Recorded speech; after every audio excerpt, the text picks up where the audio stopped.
अच्छे लोग दुखी क्यों रहते हैं? पापी लोग हमेशा खुश रहते हैं। ऐसा क्यों होता है? समझो इस कहानी से।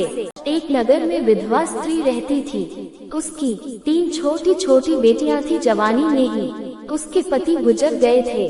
तीनों छोटी छोटी बच्चियों को पालने का भार बेचारी उस अबला पर ढल गया। तीनों बच्चों को लेकर वो विधवा जाए तो कहाँ जाए, कुछ काम धाम भी नहीं कर सकती थी। ऊपर से समाज की उल्टी सीधी बातें उसे कुछ नहीं करने देती थी। बेचारी लाचार उस महिला का कोई सहारा नहीं था। वो अपने पति को याद करके उन बच्चियों को जैसे तैसे पाल रही थी।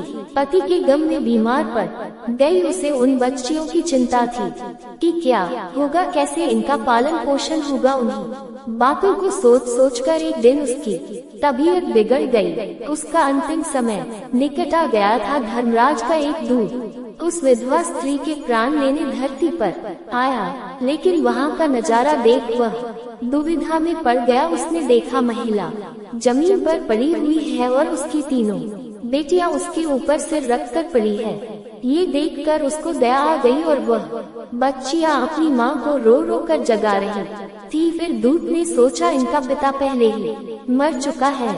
अगर मैं इस स्त्री के प्राण लेकर गया तो ये बच्चियां किसके सहारे रहेगी, कौन इनका पालन पोषण करेगा। ये सोचकर वह देवदूत और स्त्री के प्राण लिए बिना ही लौट गया। धर्मराज कहता है, तुम तो उस स्त्री के प्राण लेने गए थे, फिर खाली हाथ कैसे आ गई? तब देवदूत कहता है, हे स्वामी, मेरी गलती को क्षमा करना। मैं चाह कर भी उस स्त्री के प्राण नहीं ला पाया। अगर मेरी जगह आप होते तो शायद आप खाली हाथ ही लौट कर आते। मैं उस महिला की बच्चियों का दुख नहीं देख पाया और रो रही थी। उन्हें वहाँ कोई देखने वाला भी नहीं था। यदि मैं उस महिला को ले आता तो उन बच्चियों को कौन देखता, कौन उनको पालता पोषता। पृथ्वी लोक मनुष्य तो इतने स्वार्थी हो गए कि बिना मतलब के तो कोई किसी का सहारा भी नहीं बनता। यदि कोई मदद भी कर देता है तो वह बदले की उम्मीद करता है या फिर उसे अपने एहसान के नीचे जीवन भर दबाकर रखना चाहता है। देवदूत कहता है, हे स्वामी, उस महिला को थोड़ा और समय दे दिया जाए ताकि वह अपनी बच्चियों को पाल पोस कर बड़ा कर सके। देवदूत की बात सुनकर धर्मराज ने उसे डांटते हुए कहा, अरे मूर्ख, ईश्वर की बनाई गई सृष्टि में ना कोई एक क्षण घट सकता है और ना कोई बढ़ सकता है। उसकी मर्जी के बिना ना उसे जीवन दे सकते हैं और ना समय से पहले मार सकते हैं। ईश्वर जो करता है सबके साथ अच्छा ही करता है। तुम कौन होते हो विधाता के नेक को बदलने वाले? तुमने उस महिला को ना लाकर ईश्वर के नियम का उल्लंघन किया है। तुमने बहुत बड़ा अपराध कर दिया, इसलिए तुम्हें इसका परिणाम भोगना ही पड़ेगा। जाओ, जिस पृथ्वी के मनुष्य से तुम्हारी ममता है उसी पृथ्वी पर मनुष्य बनकर अपना पाप भोगो। देवदूत कहता है, हे स्वामी, धरती लोक से मेरा उद्धार कब होगा और कैसे होगा? धर्मराज कहता है, धरती पर जाकर तुम अपनी मूर्खता पर 3 बार खिलखिलाकर हंस लोगे, तब तुम्हारा उद्धार हो जाएगा। इतना कहकर धर्मराज ने उस देवदूत को धरती पर धकेल दिया। वह धरती लोक पर मनुष्य शरीर में आ चुका था। उसके शरीर पर वस्त्र नहीं थे। यहाँ का एक नियम है, जब मनुष्य जन्म लेता है तो उस समय वह नग्न होता है।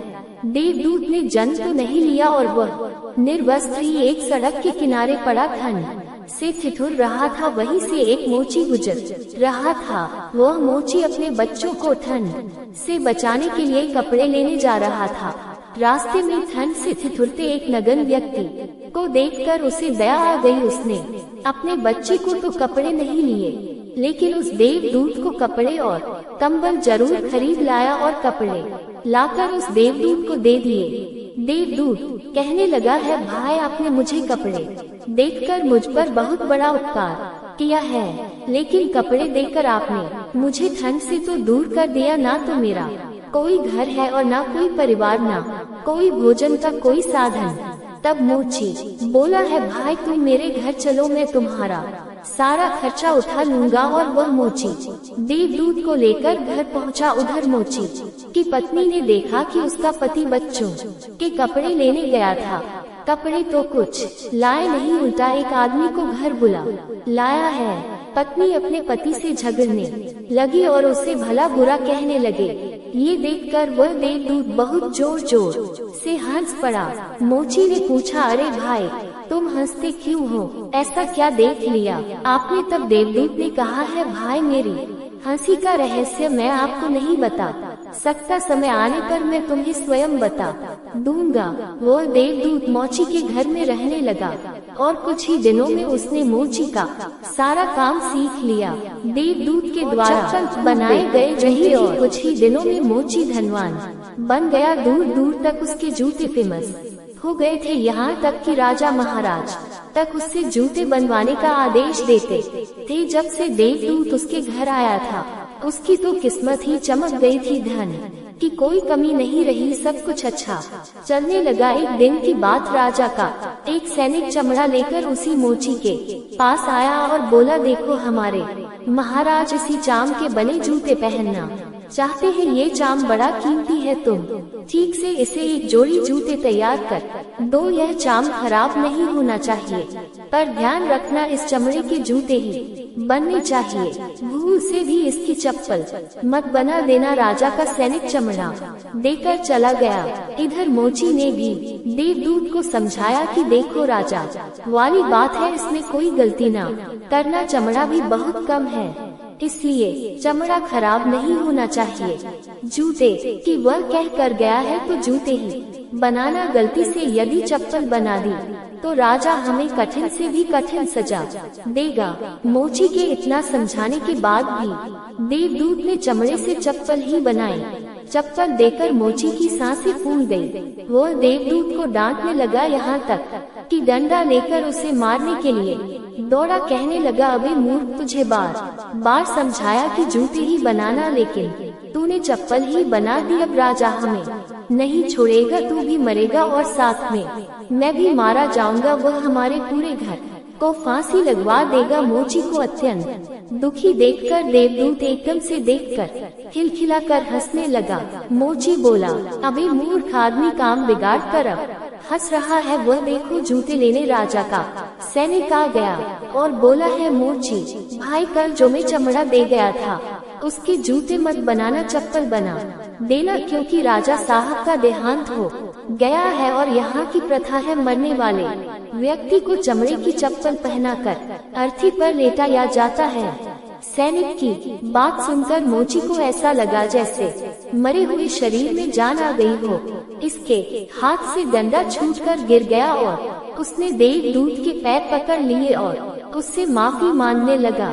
देवदूत मोची की इस हरकत पर जोर जोर से हंस रहा था। मोची ने पूछा, तुम क्यों हंस रहे हो? तो देवदूत ने कहा, समय आने पर इसका कारण बता दूंगा।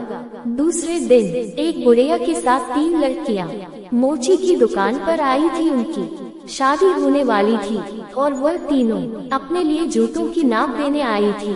देवदूत ने तीनों लड़कियों को पहचान लिया कि यह 3 वही लड़कियां वही है जिनकी मां को न ले जाने के कारण आज मैं अपने किए की सजा भोग रहा हूँ। और ये लड़कियां काफी बड़ी हो गई है, अच्छे घर में पली बड़ी मालूम पड़ रही है। बुढ़िया कहती है, हाँ बेटा, बचपन में इनकी माँ चल बसी, इसलिए इनको मैंने मेरे पास रख लिया। मेरे पास करोड़ों की दौलत है और दुर्भाग्य से मेरा भी कोई नहीं है, तो इनको मैंने मेरे पास रख ली है। मैंने इनको पढ़ाया लिखाया और अब इनकी बढ़िया खानदान में इनकी शादी कराने जा रही हूँ। लड़कियों का भाग्य देखकर देवदूत सोचता है, परमात्मा जो करता है अच्छा ही करता है। अगर उस समय में इनकी माँ नहीं मरती तो आज ये भूखमरी और दरिद्रता में ही पड़ी रहती।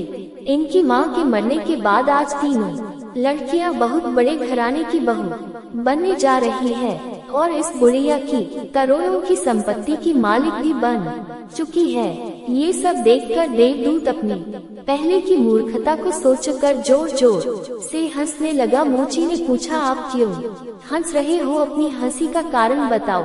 देवदूत मोची से कहता है, मैं एक देवदूत हूँ और अभी जो ये तीनों लड़कियाँ जो जूतों की नाप देकर गई है, इनके माता को लेने आया था, लेकिन उस समय ये तीनों छोटी छोटी थी, तो इन पर तरस खाकर मैं इनकी माँ को नहीं ले गया और इनके पिता का पहले ही निधन हो गया था। इस कारण मुझे धर्मराज ने श्राप देकर धरती पर भेज दिया। मैं बिना कपड़े के एक सड़क के किनारे पड़ा था, तब तुम मुझे अपने घर ले आए और उस समय तुम्हारी पत्नी तुमको खूब लड़ी थी, क्योंकि तुमने अपने बच्चों के कपड़ों के पैसों से मेरे लिए कंबल और कपड़े खरीद लिए थे। तब मैं पहली बार तुम्हारी पत्नी की मूर्खता को देखकर खूब हंसा था, क्योंकि तुम्हारी पत्नी उस लाभ को नहीं देख पा रही थी जो मेरे आने से तुम्हारे घर में होने वाला था। और दूसरी बार हंसी जब आई, जब तुम राजा के जूते नहीं बना सके और तुम डंडा लेकर मेरे पीछे भागे थे।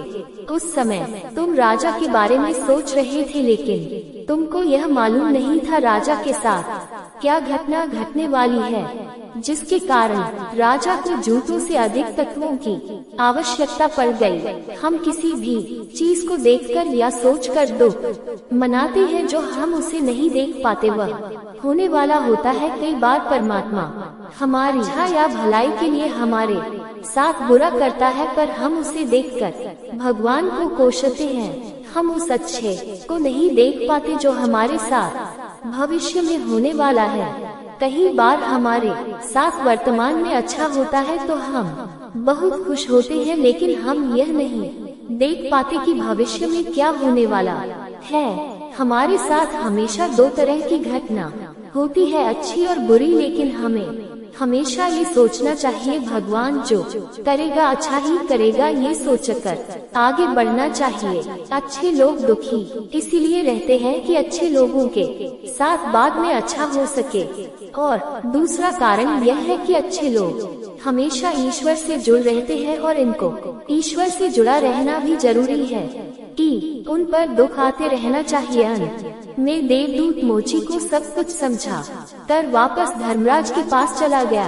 वीडियो अच्छी लगी तो लाइक, शेयर और सब्सक्राइब कर दे। मिलते हैं अगले वीडियो में, तब तक के लिए आप अपना ख्याल रखिए। जय श्री राम।